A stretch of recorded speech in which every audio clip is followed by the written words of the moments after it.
안녕하십니까. 로봇으로 미래를 준비하는 제조산업이라는 제목을 가지고 발표를 진행하게 될 한국딜캠 컨설팅사업본부의 김태훈 팀장입니다. 진행 순서는 다음과 같습니다. 진행에 앞서 간단한 동영상을 먼저 시청하시고 이어서 바로 발표 진행하도록 하겠습니다. 인간과 로봇의 대결입니다.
이 영상은 두 가지 메시지 정도를 여러분들에게 전달하고 있습니다.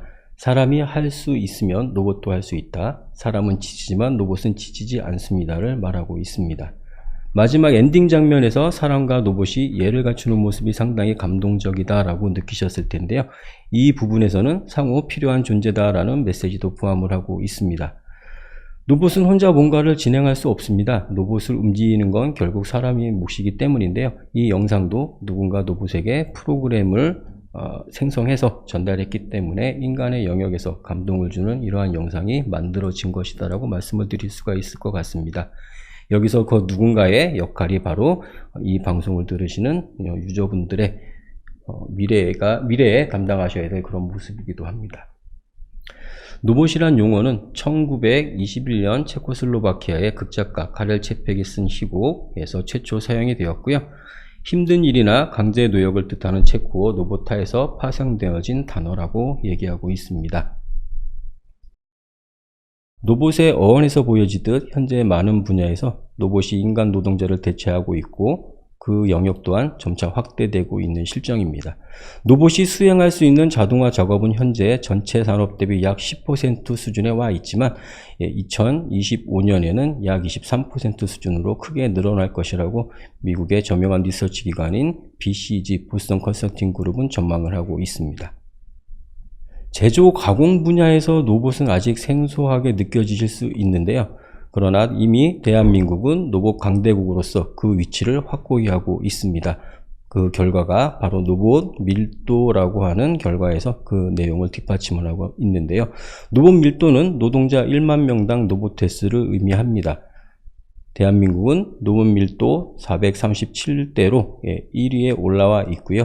그 뒤로 일본과 독일이 각각 순위를 차지하고 있습니다. 그리고 1, 2위 격차도 매년 크게 벌어지고 있다라고 세계 로봇연맹 IFR은 발표하고 있습니다.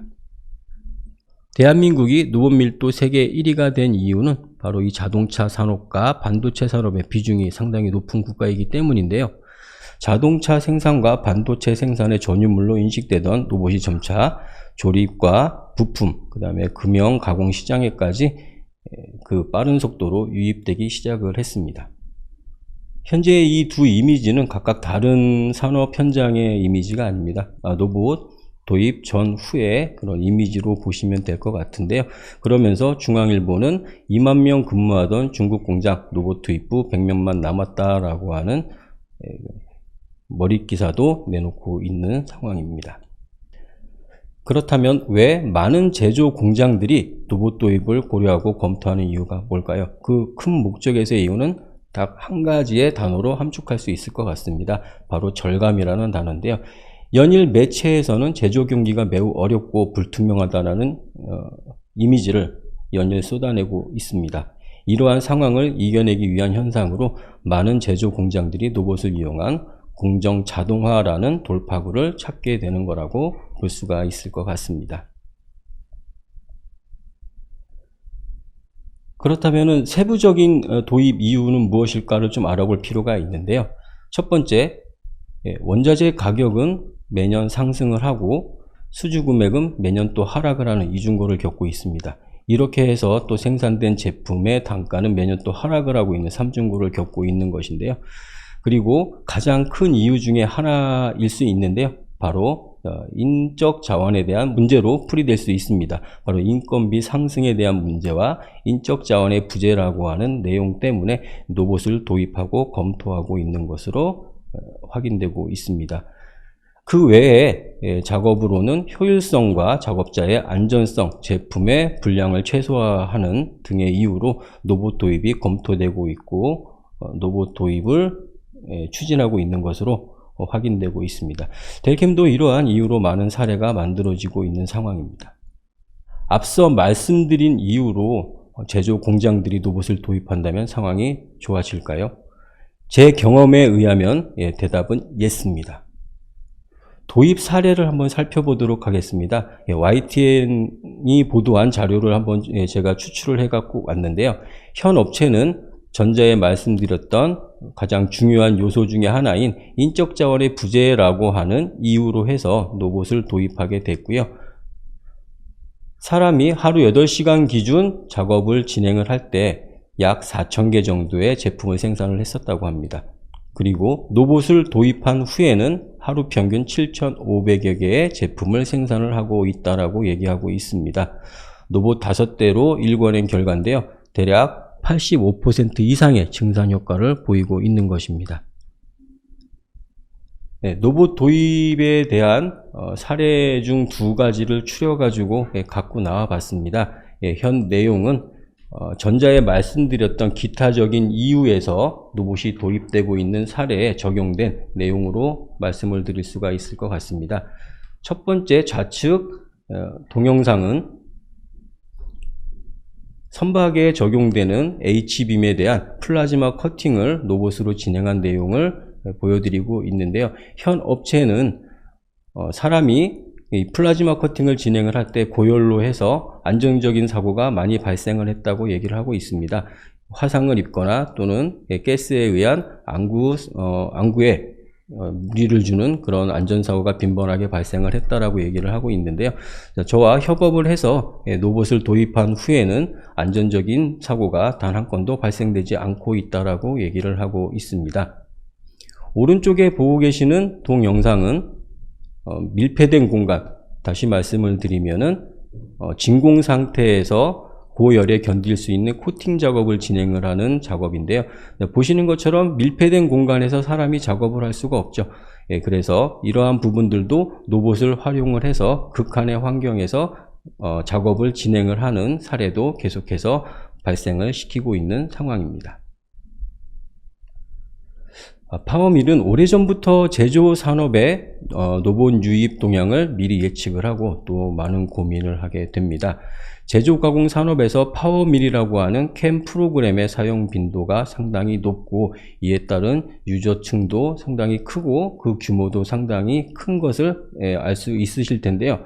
이러한 가공 공정에 로봇이 어느 날 갑자기 유입된다면 이 많은 유저들을 어떻게 보호할 것이며 또 이 거대한 유저 인프라를 어떻게 하면 유지할 것인가에 대해서 상당히 고민을 많이 하게 됐고요. 로봇에 대한 지식이 전혀 없는 현 시장에 갑자기 로봇이 도입이 된다라고 하게 되면 어떻게 하면 쉽게 로봇을 사용하게 할 것인가에 대해서 고민을 하게 됩니다. 그러면서 파워밀과 로봇을 결합한 모듈 개발에 박차를 가하게 되는 것인데요. 2011년 1월 파워밀 로봇 인터페이스라는 명칭으로 파워밀 모듈이 런칭을 하게 됩니다. 현재는 파워밀 로봇 인터페이스는 업그레이드를 거듭하여 인터페이스라는 모듈에서 탈피 하나의 프로덕트로서의 파워밀 로봇이라는 명칭으로 공급되고 있습니다. 약 8년간의 시간이 지나갔습니다. 8년간의 시간 동안 기술 지원을 통해 많은 시행착오도 겪었고 많은 분야에 인발부돼서 다양한 작업군에 대해서 접근을 하고 테스트와 검증을 무던히도 많이 진행을 했습니다. 그 결과 기술 지원적 측면에서 상당히 많은 경험을 축적을 하게 되었고요. 파워밀 로봇은 보고 계시는 로봇 메이커별 로봇 라이브러리를 완벽하게 지원할 수가 있습니다. 그리고 높은 수준의 신뢰도 있는 데이터를 제공을 하고 있습니다. 그리고 이러한 기술적 바탕으로 현 업체와 긴밀한 협업 관계를 맺고 많은 적용 사례들을 만들어가고 있습니다. 또 계속해서 이 외에 로봇 메이커의 협업 요청에 의해서 로봇 라이브러리가 계속해서 추가되어지고 개발되어지고 있는 과정에 있습니다. 여러 업체들과 적용 사례를 만들어가는 8년의 시간에서 변화하고 있는 것은 제조 공장의 작업 환경만은 아닙니다. 파워밀 로봇이 로봇 시장의 변화를 주도하고 있는 것인데요. 기존 단순한 2차원적 작업에서 탈피, 보다 복잡한 3차원적 작업의 시장 요구를 듣게 되는 것인데요. 바로 티칭이라고 하는 프로그램 작업 방법의 한계성을 느끼게 된 것입니다. 좌측에 보고 계시는 동영상이 바로 티칭이라고 하게 되는 기존 로봇 프로그래밍 방법인데요. 간단한 보스 형상의 외곽을 돌려주는 경로 생성을 하기 위해서도 보시는 것과 같이 많은 시간과 공수를 들여야만 했던 그런 상황들이 많이 발생했었습니다.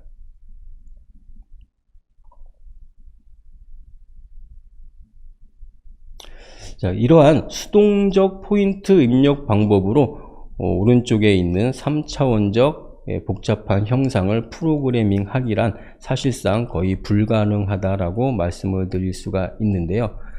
이러한 이유 때문에 다양한 로봇 경로 생성을 할 수 있는 패턴을 보유하고 있고 빠른 연산 시간을 장점으로 하는 파워밀 로봇이 로봇 시장의 변화를 주도하게 되는 것이죠. 제가 영업을 진행을 하고 기술 지원을 함에 있어서 가장 많이 듣는 질문 중에 하나가 바로 이러한 질문입니다. 로봇으로 스틸 가공 가능합니까? 라고 하는 질문을 상당히 많이 듣게 되는데요. 저는 이 자리에서 말씀드릴 수 있는 내용은 바로 이거라고 말씀을 드리겠습니다. 로봇은 CNC 밀링 머신의 대체 고려 대상은 아직까지는 아니다 라고 말씀을 드릴 수가 있을 것 같은데요. 여러분들도 아시겠지만 로봇은 암 타입으로 되어져 있는 구조적 특징 때문에 가공압에 취약한 구조적 특성을 가지고 있습니다. 그러한 문제 때문에 현재 유럽 내에서는 로봇으로 스틸 가공을 진행을 할 때 발생하는 공차를 줄이기 위한 국제과제를 상당히 많이 진행하고 있는 것으로 알고 있습니다. 자, 그렇다고 해서 로봇이 스틸을 가공할 수 없는 것은 아닙니다. 사실 공차가 상당히 러프한 스틸 제품을 가공을 한다거나 비철 금속을 가공을 할 때 이미 많은 업체들이 로봇을 사용을 하고 있기 때문인데요. 그 가장 좋은 예가 바로 하단부 이미지에서 보여지는 자동차 산업의 크레이 가공이 될 수 있을 것으로 봅니다. 자, 이런 가공적인 문제가 있기 때문에 아직까지는 직접적으로 많은 업체들이 가공에 사용하기보다는 융합기술로서 공정에 대한 효율성을 높이기 위한 수단으로 많은 사례들을 발생시키고 있는 상황입니다. 지금부터는 한국델캠이 파워밀 로봇을 이용을 해서 어떠한 산업군에 적용을 했었는지에 대한 케이스 스터디를 말씀을 드리도록 할 텐데요. 이 자리에서 상당히 많은 그런 적용 사례들을 다 말씀드릴 수가 없기 때문에 간단한 산업별로 몇 가지의 적용 사례들을 말씀을 드리도록 하겠습니다. 첫 번째, 부품 산업에서의 적용 사례, 두 번째, 금형 산업의 적용 사례, 세 번째, 제품에 대한 커팅 사례를 설명을 드릴 거고요. 마지막으로 아트 산업에 적용이 됐었던 사례를 가지고 여러분들에게 발표를 진행을 하도록 하겠습니다. 첫 번째, 크레딩이라고 하는 공정을 이용을 한 내용을 설명을 드리도록 할 텐데요. 이 크레딩이라고 하는 것은 다양한 스틸 파우더 또는 와이어 등의 다양한 소재를 사용을 해서 형상을 복원하거나 부분적 형상을 생성하는 공정으로 크레딩이라고 하는 공법을 많이 사용을 하고 있습니다. 용접에서 파생되어진 그런 기술이다라고 말씀을 드릴 수가 있고요. 위 영상에서 보시는 것처럼 큰 원통의 형상에 저렇게 작은 블레이드 하나 때문에 소재를 상당히 큰 소재를 얹어놓고 또 가공을 하는 것은 가공적인 시간이라던가 그다음에 공구 등등에 대한 비용들이 상당히 많이 발생을 하기 때문에 비효율적이다라는 것을 여러분도 아실 수가 있을 겁니다.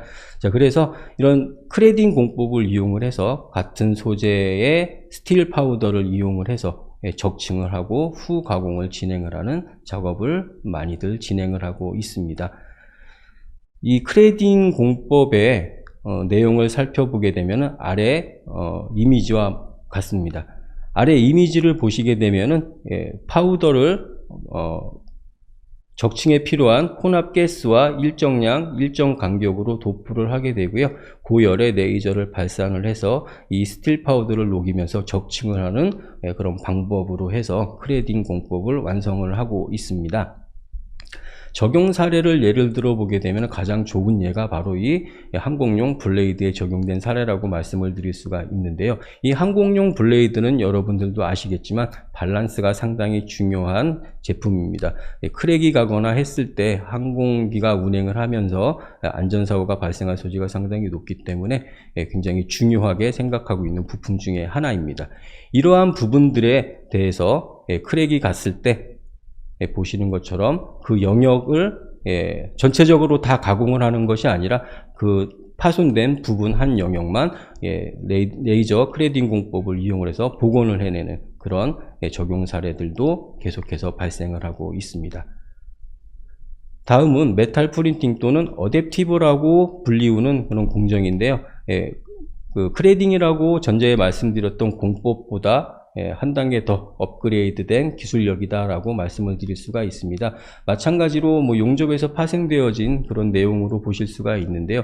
소재는 스테인리스 스틸부터 시작해서 티타늄까지 상당히 많이 개발되어져 있습니다. 크레딩 공법은 아까 보셨던 대로 부분적 요소 생성에 목적을 두고 있고, 메탈 프린팅 또는 어댑티브라고 불리우는 기술은 제품을 완벽하게 생산해내는데 그 목적을 가지고 있습니다. 지금 보고 계시는 이 영상은 저희 유럽 내 협업업체에서 만든 그런 메탈 프린팅 공법을 간략하게 설명하는 그런 동영상이라고 보실 수가 있는데요. 보시는 것처럼 직선의 보형물을 생성을 하거나 3차원적 자유 공률을 갖고 있는 보형물도 쉽게 생성을 하는 것을 보실 수가 있습니다.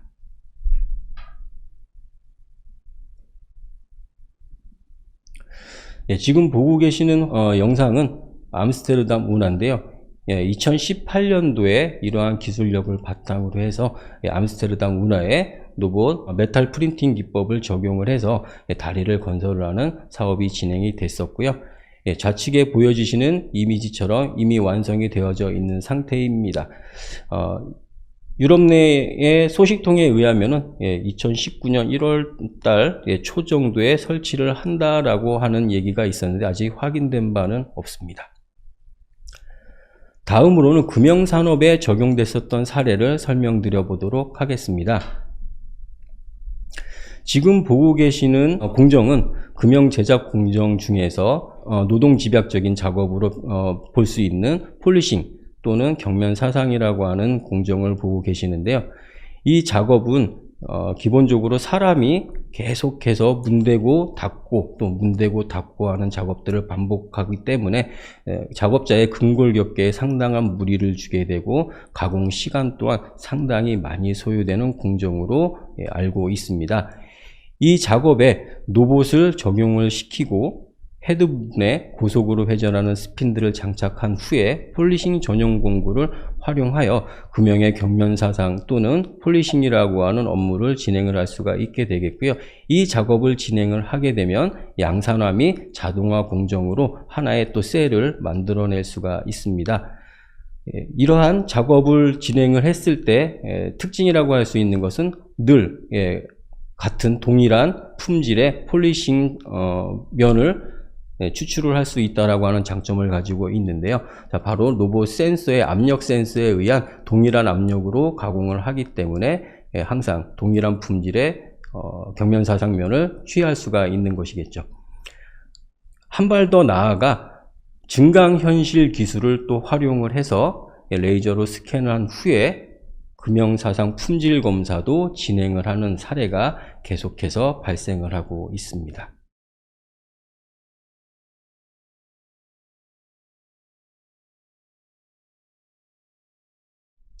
다음으로는 금형 열처리 작업인데요. 금형 열처리 분야에서도 로봇이 그 두각을 나타내고 있습니다. 로봇을 활용하여 보시는 것처럼 레이저 열처리기를 헤드부에 장착, 레이저 열처리를 진행을 할 수도 있고요. 인덕션이라고 하는 고주파 열처리기를 장착을 해서 고주파 열처리기를 진행을 하는 그런 사례도 계속해서 만들어지고 있는 상황입니다. 다음은 대형 프레스 금형에서 적용이 됐었던 사례로 에어벤트 홀 가공에 대한 사례를 말씀드려 보도록 하겠습니다. 3축 가공기나 5축 가공기는 실제 형상 가공에 집중적으로 투입을 시키고 상대적으로 공차가 큰 에어벤트 홀 가공에는 로봇에 스핀들을 장착을 하고 홀 전용 가공기화해서 작업을 진행을 하는 사례들도 계속해서 발생을 하고 있는 상황입니다. 다음으로는 제품군에 적용이 됐었던 트리밍이라고 하는 공정에 대해서 또 적용 사례를 설명을 드려보도록 할 텐데요. 보고 계시는 제품은 오토바이의 안장입니다. 금형에서 사출된 사출품이 아닌 그냥 열 소성 가공에 의한 컴포지 제품이라고 보실 수가 있겠는데요. 자, 이러한 제품들을 완벽하게 또 생산을 해내기 위해서는 사람 손이 필요했었던 그런 상황도 있습니다. 보시는 것처럼 미절삭 영역들에 대한 부분들을 칼날로 다 사람이 일일이 따내는 작업들을 진행을 했었는데요. 현 업체에서는 고주파 커팅기, 칼날을 이용을 해서 로봇으로 자동화 공정을 실현을 했는데요. 보시는 것처럼 깔끔하게 완벽한 형상을 구현을 하고 있는 것을 보실 수가 있습니다. 로봇 프로그래밍을 담당을 하고 있는 SI 업체들도 현재의 이 칼날 작업은 상당히 난이도가 높은 작업으로 평가를 하고 있는데요. 파워밀 로봇은 간단한 몇 번의 클릭만으로 현재의 작업을 누구나 쉽게 진행을 할 수 있는 그런 특징도 가지고 있습니다. 다음으로는 아트 산업에 적용이 됐었던 사례를 설명을 드려보도록 할 텐데요. 좌측에 보여지시는 이 건물의 이미지, 많은 분들이 알고 계신 건물이죠. 바로 서울 시립미술관인데요. 이 서울 시립미술관에서 2015년도에 피스-1이라고 하는 부제를 가지고 전시회가 진행이 됐었습니다. 이 전시회에 아마 많은 분들이 또 갔다 온 것으로 알고 있는데요. 이 전시회가 유명했었던 이유가 바로 빅뱅의 G 드래곤이라고 하는 친구가 여러 아티스트들과 모여서 협업으로 전시회를 진행을 했었던 그런 이유 때문에 많은 입소문을 탔었던 그런 전시회다라고 말씀을 드릴 수가 있습니다. 이때 전시회에 참여한 여러 아티스트들 중 한 명인 콰이올라라고 하는 아티스트가 저희 한국데이캠에 직접 연락을 해서 본인은 디지털 파브리케이션 기법으로 조각을 하는 조각가인데 로봇으로 조각을 하고 싶다라는 의사를 밝혔고 제가 기술 지원을 통한 조각 가공을 진행을 했었는데요. 보고 계시는 그 이미지가 바로 서울시립미술관에 제가 직접 가공을 해서 전시가 됐었던 그런 조각품들입니다. 간단하게 동영상을 통해서 이 조각이 어떻게 가공이 되어졌었는지 그 과정을 한번 살펴보도록 하겠습니다.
이 영상은 많은 유튜브에서 많은 조회수를 기록을 하고 있는 그런 영상인데요. 이 영상을 통해 많은 입소문이 퍼지게 됐고, 현재 이러한 내용들 때문에 건축업을 진행을 하시는 분들도 상당히 많은 문의를 해오고 있는 상황입니다. 보시는 것과 같이 벽면에 고급 건축용 외장재를 가공을 하는 업체에서도 저희에게 협업 요청을 해서 진행을 했었던 사례가 발생을 했는데요. 보시는 것처럼 화강암을 벽에 붙여놓고 바닥에 레일을 설치한 후에 로봇을 이용을 해서 한 2, 3일 정도 왔다 갔다 진행을 하신다라고 하게 되면은 누구나 손쉽게 이러한 고급형 외장재를 생산을 해낼 수 있는 것을 말씀을 드릴 수가 있습니다.